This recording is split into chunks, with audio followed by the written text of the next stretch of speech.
Welcome to another episode of Behind the Dreamers. I'm Jennifer Loading, and we are talking to the achievers, the creators, the magic makers, and the dreamers. These are our friends, these are your friends, and they are living the extraordinary.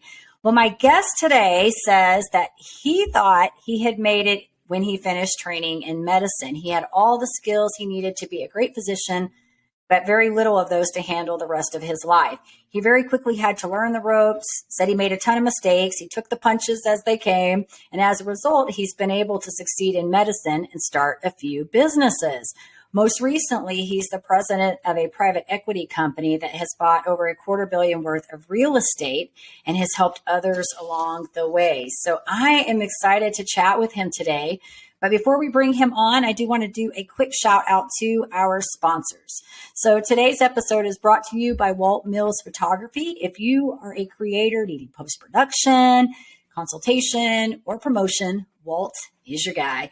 Whether short films, YouTube films, a new headshot, or some photography work, he can help you find a solution to match your needs.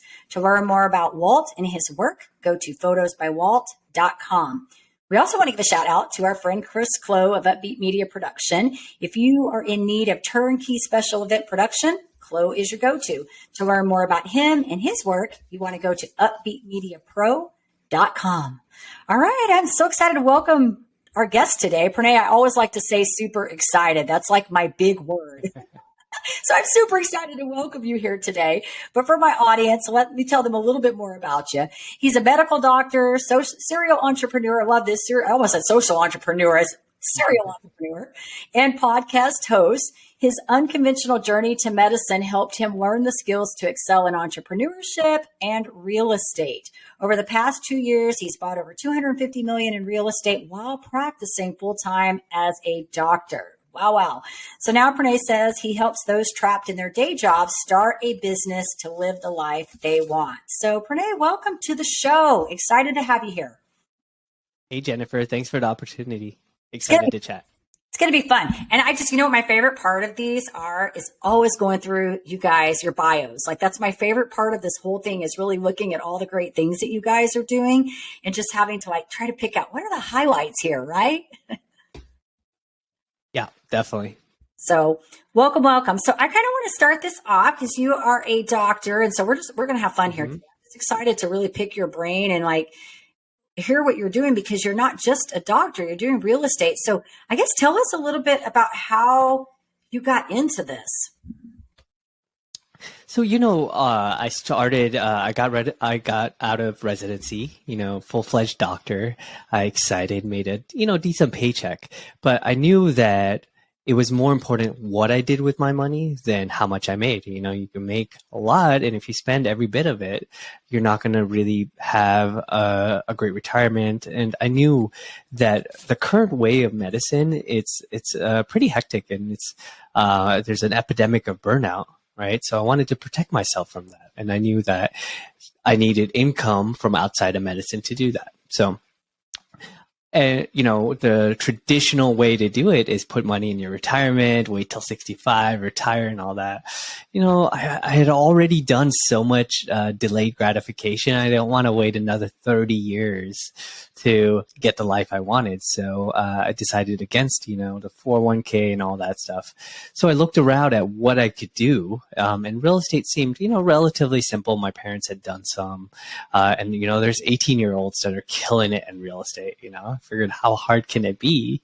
I can figure it out. So I bought my first 4-unit about a year out of residency. And I hit the jackpot. It was a home run. And I was like, man, this is easy, and I spent the next year trying to find another one where I didn't realize how lucky I had gotten with my first one. And so that's being a landlord. And then I found out you can actually invest in real estate, get all the benefits without actually being a landlord, getting those phone calls, having to deal with tenants and all that stuff. And that's called syndications. And you invest in an apartment complex just like you would with Apple or Tesla. You get a little piece and you get all the tax benefits and everything. So I did that and I realized that there wasn't a ton of education out there, and I really enjoy education. As you can see, I went through like 30 years of it, but I also taught at the medical school after I graduated just to kind of give back as a volunteer. And so I talked to my business partner at the time. I was like, hey, we should create a course. We created a course. We thought we've taught thousands of how to invest in these deals. But, a handful of our alumni came up to us and they said, yeah, we've taken the course. We understand how to do this, but we're busy doctors. We want to spend the rest of our time with family. So can we just invest in the deals that you guys are already vetting, already investing in yourselves? And that's what we did. Our very first deal together was just a very small piece of a much larger deal. But over time, we've created an investor base that now we can take down a whole apartment complex ourselves. Wow, I like it. Wow. And I think that's so interesting about this is when you say, yeah, you spent, all this time going through medical school, which it is, it's a lot. I haven't done it. I know people that have, and it's a lot. And then to really come out of that and say, I don't want to wait another 30 years to tap into my retirement. How can I invest, so that I can get my money quicker and have the turnaround? And so I want to say kudos to you on that front, just taking that, because that's a different kind of risk, right? It's a different type of risk to do that. You're moving from, okay, doctor, there's different risk with that, but then going into, okay, entrepreneur side of things, which is a whole nother gamut. So I think maybe a question I would like to ask you is, and I guess maybe this is coming from your medical perspective, how do you feel like that prepared you for going into this entrepreneur space? So we work pretty hard, especially in residency, 60 to 80 hour weeks. So they have a law that we're only allowed to work 80 hours a week only. And it's average of 80. Yeah. So it's an average of 80. So you could work 120 hours one week and 60 hours another week. And that's, considered average of 80. So, you're used to grinding, but you're having to learn all these new skills and new courses. So, 1 month I'll do cardiology. So I'll work with a heart doctor. Another month I'll do pulmonary, where I'm working with a lung doctor, and you're learning all these new specialties so you can pick up stuff pretty quick. I find the biggest issue with most doctors and actually other professionals, masters, PhDs, and really people of all sorts, that they think that because they only know one thing, that's all they can ever learn, and lawyers, dentists, people in biology, people in mathematics, really just all of communications, they feel like the further down the path that they can't go back and learn something. But it's, it is painful when you're learning something new, being in first grade of real estate kind of sucks, right? But it's also kind of fun. The stakes are a lot lower, right? If you're up there giving your PhD thesis, right, the stakes are pretty high. But, when you're learning something new, the stakes are low and it could be really fun. I find, especially in medicine, we're all perfectionists, right? And we kind of have to be. You can't, a 90% survival rate kind of sucks, right? Right. Because that's so ingrained in us, that carries over to whatever we're doing. But, a 90% success rate in real estate is actually killer. I mean, look at I think of baseball, a great batting average is 40%. 40% is huge. Yeah. Even 30% is pretty good. But in other things, we're just such perfectionists, and a lot of times it just carries over to everything we do. Sure. Well, and I always say, I kind of have a saying, and the things that I talk about when I'm working with people, I always say how you do one thing is really how you do all things, right? And there's really I feel like there's no separation even from how we conduct business and how we live our personal lives. I really feel like these things, they kind of manifest a little bit differently, but our ideas and our values and our work ethic, all those things that come up really kind of transfer into all the things that we do. So I think that's really good. And I just wanted to ask you that. I kind of had an idea, but I feel like, again, that work ethic comes across, from here to there. It follows you wherever you go. I feel like you either have it or you don't have it. You know what I mean? And that's kind of been my experience when I'm dealing with people, but I like it. I think it's awesome. And you said some really good things about this. I actually know a guy here. It's funny. I know a couple young people that are investors in real estate and are doing really, really well in it. So it sounds like it's a good time to be, doing that. And you guys are offering this course and this investor side of things. So I think that's awesome too. What do you feel like has maybe been, and you kind of mentioned in the beginning, having to find that next property, but I'd love to ask you, just moving into the entrepreneur space, what do you feel like has been maybe the biggest challenge that you had to like really work to get through? I think the biggest challenge that a lot of people face is knowing who to ask, and that's one of the most difficulty parts. And, keep leaving your ego at the door, which, fortunately, so there's 3 partners, including me. We, all of us are pretty laid back. So, we know what we don't know. And so we have this network of people that are really experts in their fields. And, a lot of times, so our first deal was $3 million, which if you would have asked anyone how big your first deal should be, they would say a couple 100,000. Our second deal was a $10 million fund. If you would have asked people, should I do a fund? They would say, no, you should have like 5 years of track record before you start a fund. So part of our inexperience was a benefit, right? It's like, who's killing it in taxis right now? Uber, right? They're not a real estate company. Who's killing it in hotels? Airbnb, they're not a hotel company. Right. And so a lot of times coming from outside is a benefit, but you have to come from outside, but also be humble enough to know that you need help. So, we have a network of people who are experts in their fields and have been doing real estate for a while. I think coming in from the outside and then not reaching out to experts, that's how people fail. But if you have best of both worlds where we're like, oh, we don't know if we can do this, let's try it, but we'll have mentors or people. And, one brief thing about mentorship, mentors are hard to find. And a lot of times the way you find them is you pay them, you pay 5 figures for our mentors, coaches to guide us through this process, and it saves us years and potential hundreds of thousands, if not millions of dollars. But, I know a lot of times if you feel kind of guilty or you feel like you're cheating a little bit to when you pay someone to mentor you, but people do that all the time. We think about coaches, right? Like Venus Williams has a coach, right? Adele has a coach. Like these people are at the top of their game. Yeah. And we can all use some help as well. Yeah, I agree with you on it. I have a coach as well. So, and I paid a lot of money for him too. So I'm with you. You don't even have to convince me on that. I'm with you. I feel like everybody that's trying to do something huge, and even if it's not huge, but if you're trying to level up on any capacity, I feel like it's hard to stay committed to yourself, right? Like it's hard to, some of us have I have pretty good discipline. Sounds like you do too, but it's still, when you have a coach, you're going to work harder. You're going to level yourself up more.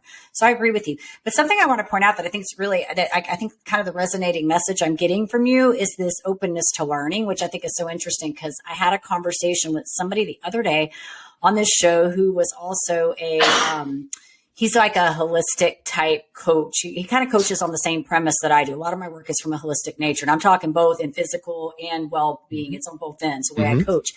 And it's funny because we were talking about this when you're growing and learning and how your relationships evolve and how you let go of some of the people you probably don't associate with them and you get new people in your life. And I said something, that I've kind of been, I came from the network marketing space. So I'm talking 22 years in that industry. So I had mentors I've had them for almost my entire career as an entrepreneur. And then I went on my own a couple years ago, about 3 or 4 years ago. I formed my own LLC, went on my own. And all of a sudden the dynamics changed because I was no longer part of that community. So I had to find my own mentors. I had to start now being creative and finding people. But in that process, I've always said that I could never imagine getting to a place where I don't continue to keep growing as a human being. Like I don't continue to want to be a better human being because I feel like when we're continually growing, asking for help and reaching out to people and getting these coaches, we just show up better all around, right? Like you're a better doctor, you're a better spouse, better dad. You just show up better all the way around. It's not just about your business.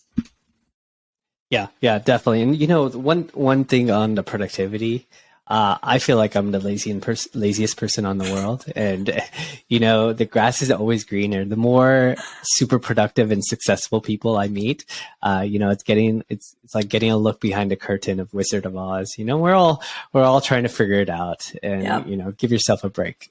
Yep, I agree with you on that. I agree. It's fun. That's why I said this journey is fun, and it's supposed to be meant to be a journey. Really, it is. And you know, I've learned that there's really no shortcuts to success. You know, if you want to get where you need to be, you have to put the work in, and you have to be willing to be humbled a few times, fall on your knees, and get back up. So, thank you for sharing all that. I think it's awesome what you're doing. So, what you know, like for maybe somebody, I don't know, that's like coming into this space, and I don't know, maybe they want to look for their first real estate, or maybe they're a doctor right now and they're kind of looking for that side hustle. What advice would you give someone? I think this is going to be a great area for you right here. Yeah. So first thing I'd say is a little selfish. Listen to my podcast. So, from MD to entrepreneur, Apple Podcast, Spotify, all that stuff. But, you know, this is a question I have all the time. And what I would tell people is try to figure out how you can get started as quickly as possible. You know, especially us high achievers, we're like, okay, where's the book? Where's the course? You know, what kind of degree can I get on this? You know, or, you know, they'll get this like 2-year coaching package, which is great, you know, but you need to get started. And I tell this story a lot, but there was a study where this professor, he had a pottery class, right? He told all the students, hey, your final exam is very important. It's going to be most of your grade. So he split the class half. He told them, the same thing. Pottery, your final exam is very important. Here's all this research, read all that stuff. But I want you guys to really focus on it. You have the whole month to do this one pot, right? Make it as good as possible. And this other class, the other half of the class, he said, hey, this final pot is very important, but you guys have to do a pot every day. So every day I want you guys to make a pot. And since I'm telling you the story, you probably know the answer, but it's the people that made the pot every day. They realize, hey, when I do it the handle this way, it looks nicer, or I can sketch something this way. And even though they only had 24 hours compared to, you know, 30 days for the other group, their pot was just so much better. So how can you get to iteration 20 as quickly as possible? Your audience may have heard of the Facebook saying, you know, go fast and break things, you know, but you'll all this stuff is reversible, right? How, you know, I tell this to my team all the time, you know, we're talking about subject lines and emails. I'm like, just get it out. Like, even if there's like, try to not have a typo, you know, and if there is, just blame me. But if, we can't be focusing on this stuff too much, you know. We have to get the ball rolling, right? Create that flywheel effect. So, you know, that's what I would say. Just try to get started. So you're like, okay, Pranay, that sounds great. How do I get started? Good. Okay. So try to think of what comes to you easily. So quick story. I started a blog because my business partner, who's very successful, has a blog. He's made 7 figures on his blog. I was like, okay, you know, I've worked with him. I saw all his processes. Let me just copy them all, and he'll help me promote my blog, all that stuff. I would post my blog Wednesday morning, Tuesday night, every week, midnight. I'd be like, oh, I got an hour left. Let me figure out what this blog is going to be about, you know, every single week. You know, I'd never be early. And it's just because I hate writing. You know, I've never been good at writing. And so over time, it became a pain, and I hated it, you know, as a sense of dread. And even if someone was paying me a fortune, which they weren't, to do it, I probably still would hate to do it, you know. And I found out my partner's the same way. He hates doing his blog too, but now he's making a ton of money, so he has to do it. So I thought, okay, let's change that around. What do I like to do? I like having conversations. I like meeting interesting people like yourself, you know. Mm-hmm. I like getting therapy for free, which is what I get a lot of times on my podcast, you know. And so let me create a podcast, right? Maybe no one will listen to it, but at least I'll get a lot of benefit out of it. And the goal is not to get a ton of downloads. That's a nice side effect, but it's to meet interesting people, right? And I've done business with some of the people that I've already met. In my podcast, I've only had 30 episodes so far. So that is easy for me. For other people, they like video, right? Or other people will like to do curation. That's actually another thing. If you are the one that sends your friends all really cool links and stuff, maybe you make a newsletter. So try to find a venue for you it doesn't feel like you're going against the grain, right? But know that even if you do pick something and you drop it, you'll learn important skills along the way. So my blog, it taught me how to write quick, because I'd be like 12:54. I'd be like, shoot, I got to write a whole blog post. And last year I did a master's program, and my professor was like, hey, where's this essay? And I was like, oh, shoot, it's a 5-page essay. I was like, oh yeah, let me send it to you really quickly. And I wrote a 5-page essay in 2 hours. Yeah. That normally would take me great. 3 weeks. Yeah. But because I was able to kind of organize my thoughts and I'm used to writing quickly because of my blog, it's a skill that I learned. So even though it's a, failure, it taught me these skills. And I thought the same thing about podcasting. I've always wanted to be more eloquent and be able to be quicker on my feet, thinking and speaking, and also be able to carry a good conversation. And so that's something I'm working on the podcast. So even if it, quote unquote fails, those are skills that I'll be able to carry on to the future. Sure. So get started, find something that you resonate with and get started. I love it. No, these are all really good points. And I was smiling at you because I was doing a blog for a while too. And I still have it up on my site. And it's so funny because people read it and they comment on it. But like you, it was the same thing. I was forcing this, I'd have to sit down and I'd write this blog. And then I would be like, oh, I got to get a blog out because it's time to get the blog out. What am I going to write about? And I can't just write when I'm not ready to write. And so I was getting under all this pressure to write this blog. And then I would write it. And then I'd have to wait a day to go back and read it again to make changes. It was like this really long process.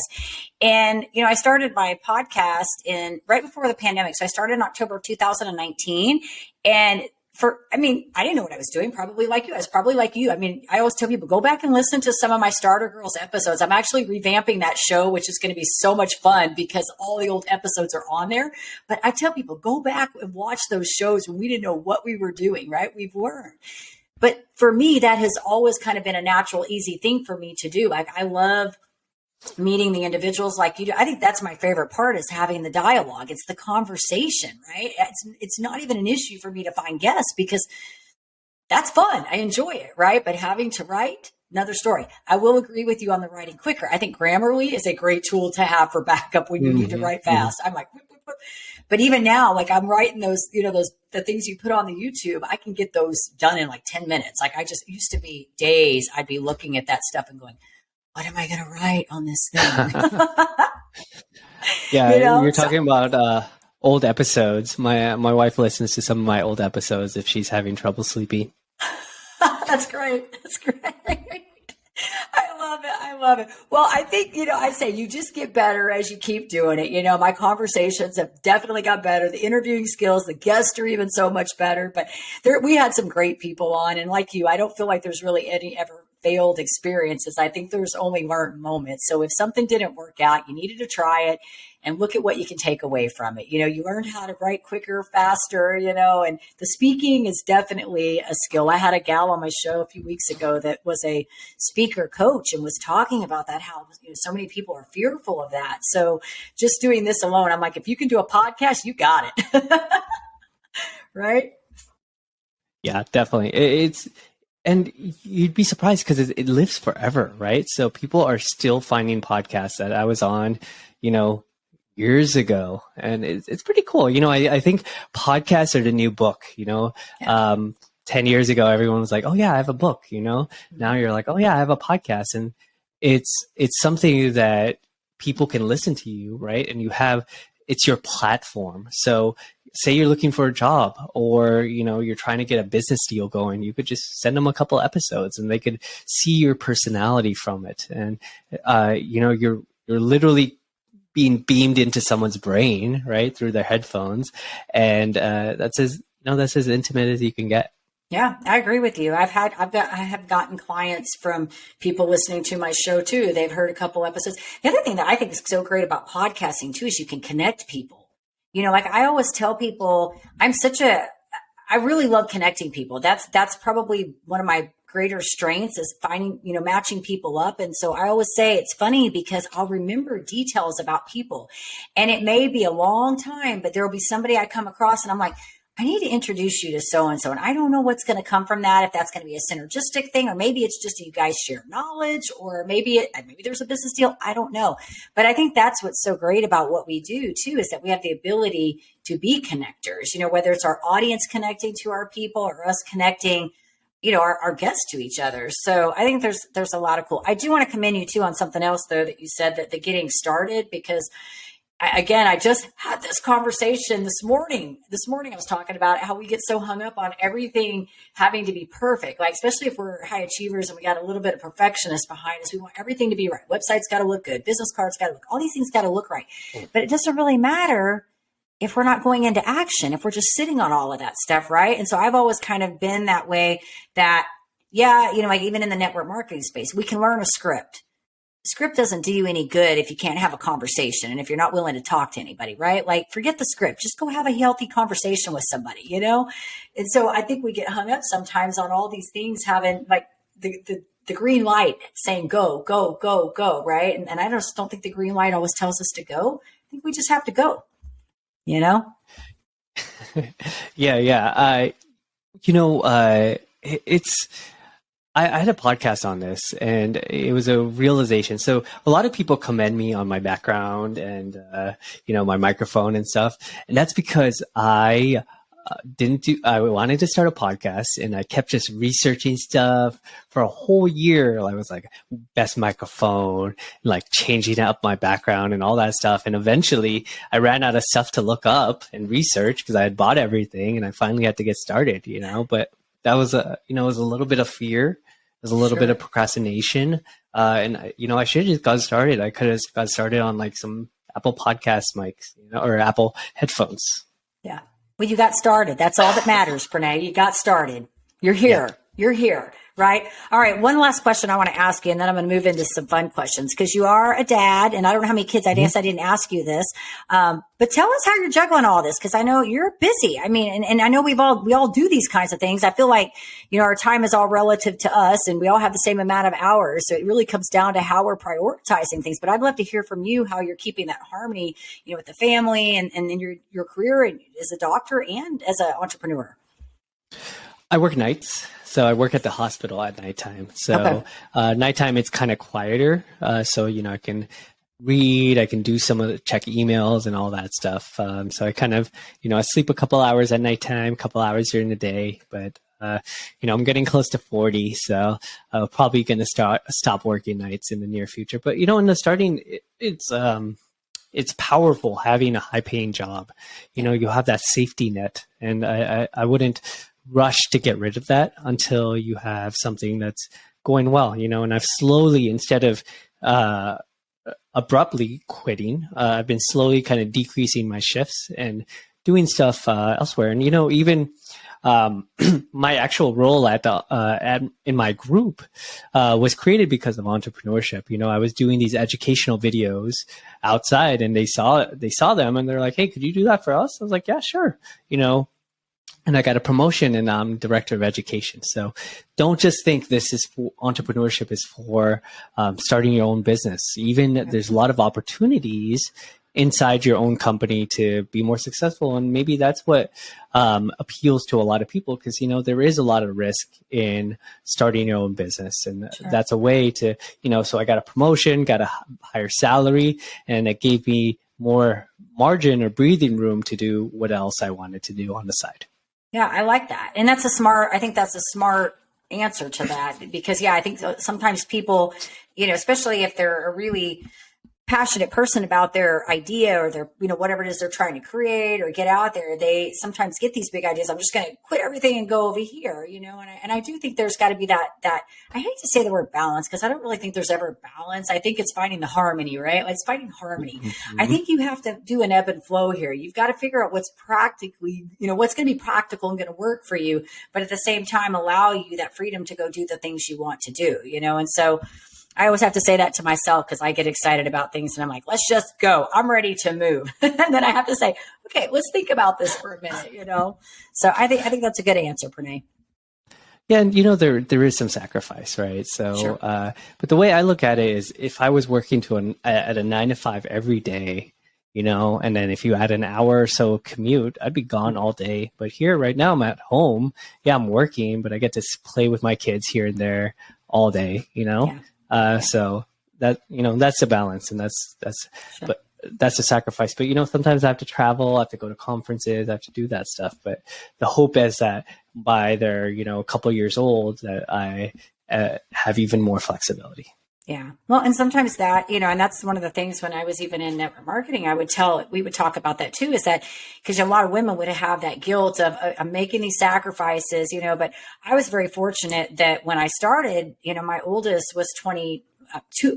What I'm saying, she was 2 when I started. She's now 26 and married. So, and then I had 2 more kids. So I was actually able to be with my kids the entire time. And I remember in the beginning sort of kind of feeling guilty. And then I got to a place where I didn't really have that guilt anymore because I was with them. They never had to really go to daycare much. I mean, a few times they had to go to a drop sitter or something like that, but I picked them up from school. I took them to school. I had the flexibility to be able to do that. So I think we all make sacrifices, but it's just, if we know these are short-term sacrifices, right, for the greater good, then we can justify this and manage this, So I think you're doing awesome. How many kiddos do you have now? So I have one son who's 19 months, and then a second on the way. On the way. Oh, wow. Well, congratulations. Yeah. Thank you. That's so awesome. They're little humans. My oldest just turned 18. So mine are all adults finally now. So I give you hope that you're doing the right thing. Cause I think a lot is caught along the way.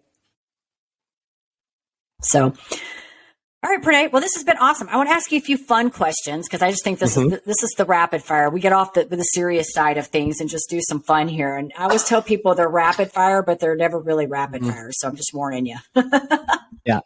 All right. So I know that I can tell just from talking to you in our pre-conversation that you're pretty conscientious about your health and all of that. I can already tell. So I want to ask you this kind of fun question. What's your one guilty pleasure food that you love that's just not totally healthy? Oh, okay. So every time I would leave medical school, and there would be a Cinnabon at the airport, and I love Cinnabons. It's like 2,000 calories, but it's worth it. They're good. You know what? You're going to laugh, Renee, because I don't ever eat that stuff really either. Well, the other day I went to the store to buy my son because he's home right now he's traveling for work. He's home. So I went to get him a couple of donuts because I went in to pick up some other stuff. I'm like, these donuts look good. I'm going to grab him a couple. Well, I decided that I wanted a donut. I haven't had I can't even tell you the last time I've had a donut. It's probably been like a year since I've had a donut. So I don't just get a donut. I get a donut with sprinkles on it. Like it's got to have sprinkles and it's got a cookie. I get home and I'm like, I'm going to eat this donut. I don't even eat gluten half the time. So I get this donut down. And I'm not kidding you. Within like 10 minutes after I ate it, I was like, oh my gosh, why did I eat? I felt awful. I just felt awful. So that would probably be the last time I have another donut for another year. So, but I'm with you. Cinnabon is good for sure. Okay. I got a question for you. So when you're not working and doing medical school, doing your real estate, all the things, what do you enjoy doing? What's the fun thing you love? So I like working out. So I have a pretty good home gym. So definitely use that. Cool. And play video games. I'm pretty excited for my son to get older to start playing video games with me. So that's so fun. My son loves to play video games. So do you have any particular game you love playing? No, just whatever. I'm always late to games because I don't have much time. So it's nice because people complain that games are like $70, but They're like $10 if you By wait the a time year you or get two. them. Yeah.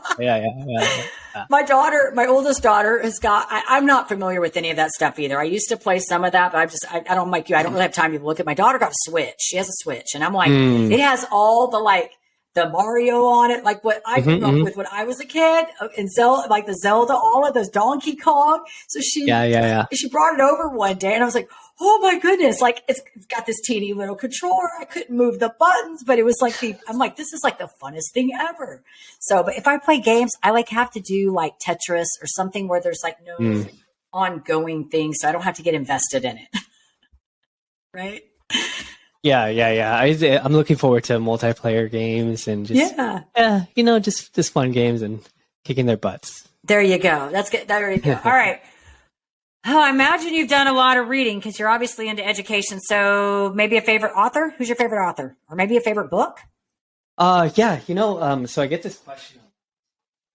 A lot of people use the same book, but this is called the Dictionary of Obscure Sorrows. Okay. It's by John Koenig. And so what he does is he gathers terms in different languages for feelings that we often have but can't put a word to it.